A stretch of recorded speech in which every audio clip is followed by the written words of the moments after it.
India രാജ്യത്തിൻ്റെ ഭരണകൂടം ദുർബലമായി പോകുന്നത്, അതിൻ്റെ സൈസ് കുറഞ്ഞു പോകുന്നത് ഒട്ടും ആശാസ്യമായ കാര്യമല്ല. നിയോ ലിബറൽ എക്കണോമിസ്റ്റുകളെ സംബന്ധിച്ചിടത്തോളം പാൽപ്പായസം പോലെ മധുരമുള്ളൊരു കാര്യമാണ്. ഗവൺമെൻറ് ചെറുതായി ഇല്ലാതാവുക എന്ന് പറയുന്നത് അവരുടെ സ്വപ്നമായിട്ടുള്ള ലക്ഷ്യമാണ്. ബോയിങ് വാങ്ങിക്കണം, എയർബസ് വാങ്ങിക്കണമെന്ന് മോഡിയോട് പറഞ്ഞാൽ മോഡി വാങ്ങിച്ചേ മതിയാവും. 4 or 5 ടെക് കുത്തകൾ തീരുമാനിച്ചാൽ ഇന്ന് ലോകം നിശ്ചലമാവുമെന്നുള്ളത് അതിശയോക്തിയല്ല. ചൈന അത് കേൾക്കാത്തത് കൊണ്ട് 90-കൾക്ക് ശേഷം വിഴിഞ്ഞം പോലെ 10-20 പോർട്ടുകൾ അവിടെ ഉണ്ട്. ഈ ഡോമിനേഷനെ വെല്ലണമെങ്കിൽ നമുക്കുള്ള ഏറ്റവും വലിയ ആയുധം ജനങ്ങളുടെ ഐക്യമാണ്, കൂട്ടായ ഇടപെടലാണ്.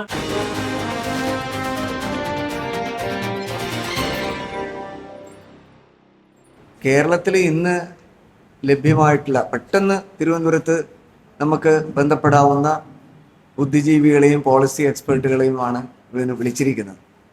നമ്മൾ അങ്ങേയറ്റം കേരളത്തിൻ്റെ ദൈനംദിന വ്യവഹാരത്തിൽ ഇടപെടുന്ന ബുദ്ധിജീവികളും പോളിസി എക്സ്പേർട്സുകളാണ് നമ്മുടെ കൂടെ ഉള്ളത്.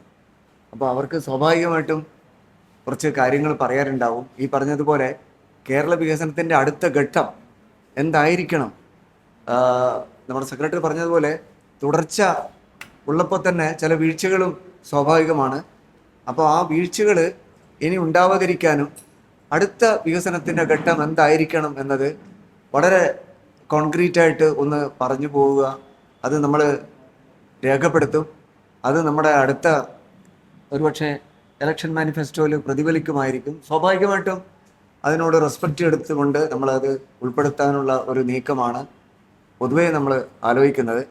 ബഹുമാന്യനായ അച്യുതൻ സെന്ററിൻ്റെ പ്രസിഡന്റ് ശ്രീ ബിനോയ് വിശ്വം വളരെ ചുരുക്കി മാത്രമേ സംസാരിച്ചുള്ളൂ എങ്കിലും 57 മുതലുള്ള ഗവൺമെൻറ്റുകളുടെ ഒരു ചരിത്രം, വികസന രംഗത്തെ ഇടപെടലുകളുടെ ഒരു ചരിത്രം ഇവിടെ വ്യക്തമായി അവതരിപ്പിച്ചു.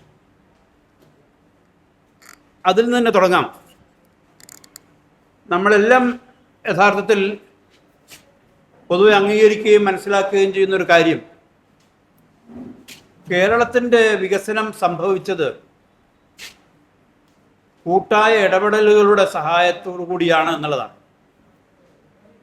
മറ്റ് പ്രദേശങ്ങളിലും കൂട്ടായ ഇടപെടലുകൾ, പബ്ലിക് ആക്ഷനൊക്കെ ഉണ്ടായിട്ടുണ്ട്.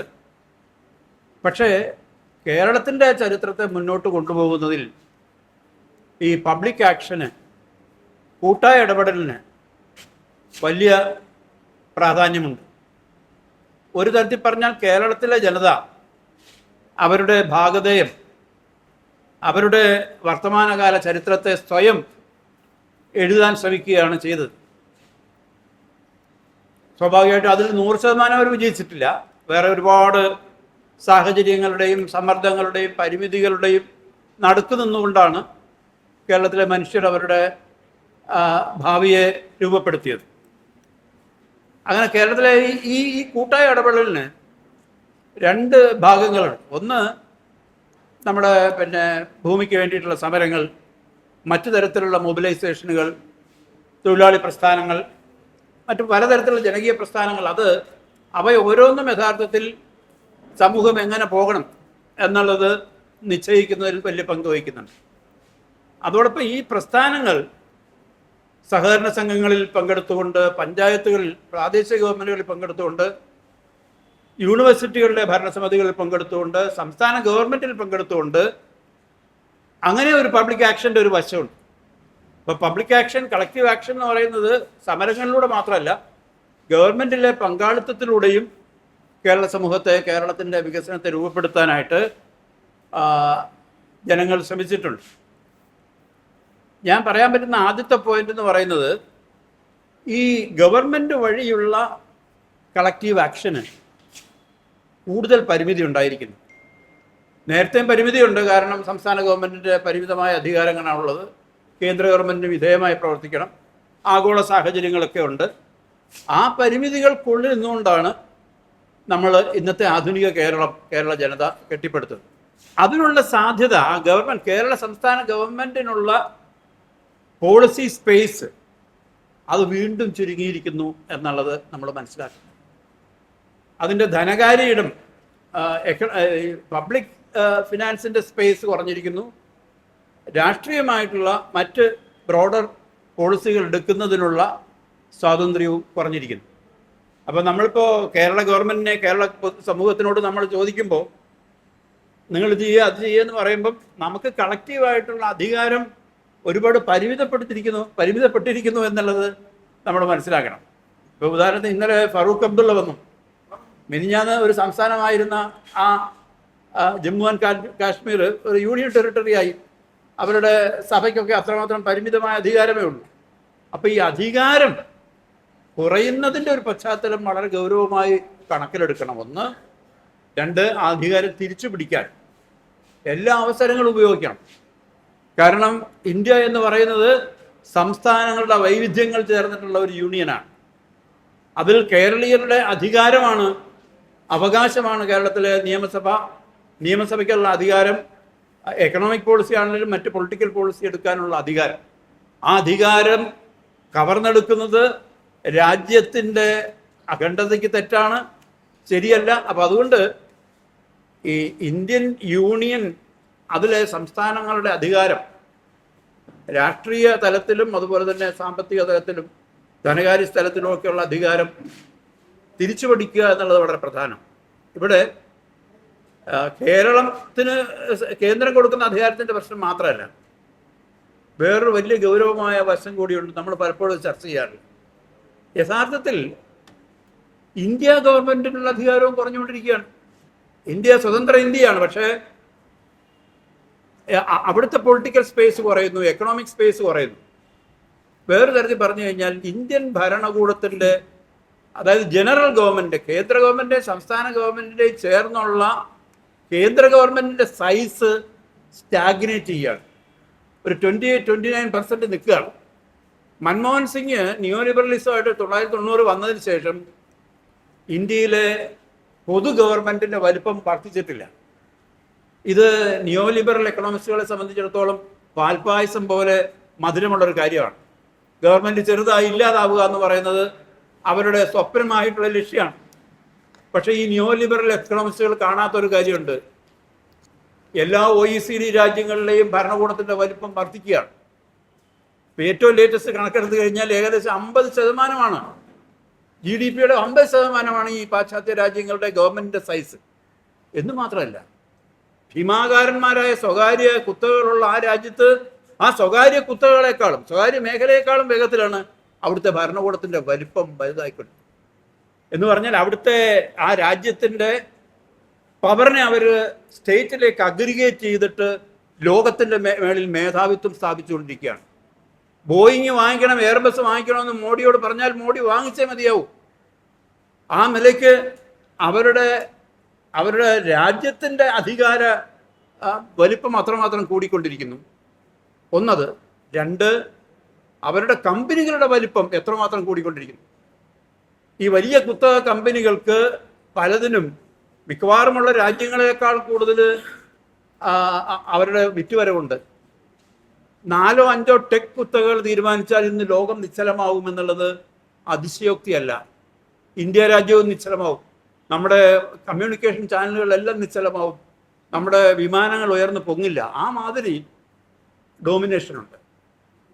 ഈ ഡോമിനേഷനെ വെല്ലണമെങ്കിൽ നമുക്കുള്ള ഏറ്റവും വലിയ ആയുധം ജനങ്ങളുടെ ഐക്യമാണ്, കൂട്ടായ ഇടപെടലാണ്.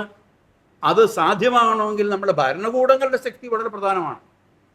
കേരളത്തിൻ്റെ ഭരണകൂടം ദുർബലമായി പോകുന്നത്, ഇന്ത്യ രാജ്യത്തിൻ്റെ ഭരണകൂടം ദുർബലമായി പോകുന്നത്, അതിൻ്റെ സൈസ് കുറഞ്ഞു പോകുന്നത് ഒട്ടും ആശാസ്യമായ കാര്യമല്ല. സാമ്പത്തിക ശാസ്ത്രജ്ഞന്മാർ വലിയ രീതിയിലുള്ള IMF ലോകബാങ്കും പഠിപ്പിച്ചു കൊടുത്ത കാര്യം നമ്മളെ പഠിപ്പിച്ച് ചീത്തയാക്കിയതാണ്. അത് ഒരു പോയിന്റ് ഇതാണ്. അപ്പോൾ ഭാവിയിലെ കേരള വികസനത്തിൽ നമ്മൾ കേരളത്തിലെ ഗവൺമെൻറ്റിൻ്റെ സ്പേസ് ഉയർത്തിയെടുക്കാൻ ശ്രമിക്കണം എന്നുള്ളത്. അതിൽ ഇപ്പോൾ തുടർച്ചയായിട്ട് ഫിനാൻസ് കമ്മീഷനുകൾ വന്ന് നമ്മുടെ ഫിസിക്കൽ സ്പേസ് കുറയ്ക്കുന്നതിൻ്റെയൊക്കെ പ്രശ്നമുണ്ട്. അതിൻ്റെ കൂട്ടത്തിൽ വളരെ പ്രായോഗികമായിട്ട് ഞാൻ സ്റ്റേറ്റ് ഫിനാൻസ് കമ്മീഷൻ്റെ ചെയർമാനും കൂടി ആയതുകൊണ്ട് പറയാൻ ആഗ്രഹിക്കുന്ന ഒരു കാര്യം, ഇപ്പോൾ സംസ്ഥാന ഗവൺമെൻറ്റുകൾക്ക് നികുതി അധികാരമൊന്നുമില്ല. ശരിക്കും വെറുതെ മേനി നടിക്കലാണ്. ഒരു ഗവൺമെൻറ് ആണെന്ന് വെറുതെ മേനി നടിക്കലാണ്. ഏതെങ്കിലും ഒരു വ്യവസായത്തിനൊരു ചെറിയ സഹായം, നികുതി ഇളവ് കൊടുക്കാൻ കേരളത്തിൽ ധനമന്ത്രിക്ക് അധികാരമില്ല. അതല്ലെങ്കിൽ ഏതെങ്കിലും ഒരു ഇൻഡസ്ട്രിയെ പീനലൈസ് ചെയ്യാനായിട്ട് കേരളത്തിലെ ധനകാര്യമന്ത്രിക്ക് അധികാരമില്ല. നികുതി അധികാരം എന്ന് പറയുന്നത് കേരളത്തിലെ ഇന്ത്യയിലെ സംസ്ഥാന ഗവൺമെൻറ്റുകൾക്ക് നഷ്ടമായി. പക്ഷേ ഇപ്പോഴും കുറച്ച് അധികാരമുള്ളത് ലോക്കൽ ഗവൺമെൻറ്റ്സിനാണ്. ഞങ്ങൾ വിശദമായി പഠിക്കുമ്പോൾ നമ്മുടെ സംസ്ഥാന ഗവൺമെൻറ്റിനേക്കാളും ബയോയൻ്റ് ആയിട്ടുള്ള പ്രോമിസിങ് ആയിട്ടുള്ള ടാക്സ് സോഴ്സസ് ഉള്ളത് ഇന്ന് ലോക്കൽ ഗവൺമെൻറ്റ്സിനാണ്. പ്രോപ്പർട്ടി ടാക്സ്, ഇൻകം, പിന്നെ പ്രൊഫഷൻ ടാക്സിൻ്റെ ചില പരിമിതികളുണ്ട്. മറ്റു പല ചെറിയ നികുതിയേതര വരുമാനങ്ങളും ഉണ്ട്. ഇപ്പം നമ്മൾ ആ പൊട്ടൻഷ്യൽ ഒന്നും ഉപയോഗിക്കുന്നില്ല. അപ്പം നമ്മൾ ഭാവിയിലെ ഒരു ആൾട്ടർനേറ്റീവ് കുറിച്ച് ആലോചിക്കുമ്പോൾ സംസ്ഥാന ഗവൺമെൻറ്റിനെ ഈ രീതിയിൽ ഞെരുക്കിയിരിക്കുന്ന പശ്ചാത്തലത്തിൽ അതിനെതിരായിട്ട് സമരം ചെയ്യുമ്പോൾ തന്നെ പ്രാദേശിക ഗവൺമെൻറ്റുകളുടെ നികുതി സാധ്യത ഗണ്യമായി, ആ സാധ്യത എവിടെ ഉണ്ട് അത് ഉപയോഗിക്കാൻ വേണ്ടിയിട്ടുള്ള തന്ത്രങ്ങൾ നമുക്ക് ആവിഷ്കരിക്കാൻ കഴിയും. അതോടൊപ്പം നമ്മുടെ ഫിനാൻസ് കമ്മീഷൻ്റെ ഫസ്റ്റ് റിപ്പോർട്ടിൽ ഈ മുനിസിപ്പൽ ബോണ്ടുകൾ ഇഷ്യൂ ചെയ്യുന്നതിന് കുറിച്ചൊരു റെക്കമെൻഡേഷൻ കൊടുത്തിരുന്നു. അതൊരു ബോറോയിങ്ങിനുള്ള സാധ്യത പറഞ്ഞിരുന്നു. ഇതിന് രണ്ടും സാധ്യതയുണ്ട്. പക്ഷേ അതില്ലാതെ തന്നെ ഇപ്പോൾ ആവശ്യത്തിന് പണം ഉണ്ട് അവിടെ. ഇപ്പോൾ തിരുവനന്തപുരം സിറ്റി കോർപ്പറേഷൻ ആണെങ്കിൽ കഴിഞ്ഞ വിചിത്രമെന്നേ പറയാൻ പറ്റൂ, കഴിഞ്ഞ മുനിസിപ്പൽ കൗൺസിൽ അധികാരം ഒഴിഞ്ഞു പോകുമ്പോൾ ഏകദേശം 500 കോടി രൂപ ബാങ്കിലിട്ടിട്ടാണ് പോയിരിക്കുന്നത്, അധികം വന്ന പൈസ. അപ്പോൾ പുതിയ പിന്നെ തിരുവനന്തപുരം കോർപ്പറേഷന് അങ്ങനെ ഒരു പോസിറ്റീവ് ബാലൻസിൽ നിന്നാണ് അവർ തുടങ്ങുന്നത്. ഇതുപോലെ മറ്റ് പല ലോക്കൽ ഗവൺമെൻറ്റ്സിൻ്റെ കയ്യിലും അധികം പൈസ ബാങ്കിലും ഒക്കെ ആയിട്ടുണ്ട്. അപ്പോൾ അവിടെ അങ്ങനെയുള്ളിടത്ത് സർക്കാർ പലിശക്കെടുത്ത പണമാണ് ഇവർക്ക് കൊടുത്തിരിക്കുന്നത്. അത് പലിശയ്ക്ക് ഇവർ ബാങ്കിൽ കൊണ്ടിട്ടിരിക്കുകയാണ്. അപ്പോൾ അതിന് മേളിൽ പിന്നെ മുനിസിപ്പൽ ബോണ്ട് ഇഷ്യൂ ചെയ്യുക, അത് കടമാണല്ലോ. അപ്പോൾ സ്വന്തം കൈ പൈസ വെച്ചിട്ട് പിന്നെ മുനിസിപ്പൽ ബോണ്ട് ഇഷ്യൂ ചെയ്യേണ്ട കാര്യമില്ല. അപ്പോൾ പക്ഷേ അതുകൊണ്ട് ഈ സാധ്യത ഉണ്ട് എന്ന് ഞാൻ പറയുകയാണ്. അപ്പോൾ നമ്മൾ വികസന കാര്യമായിട്ട് മുമ്പോട്ട് പോകുമ്പോൾ 100 തടസ്സം വരുമ്പോൾ ഒരു 5-6 പുതിയ വഴികളും ഉണ്ടാവും.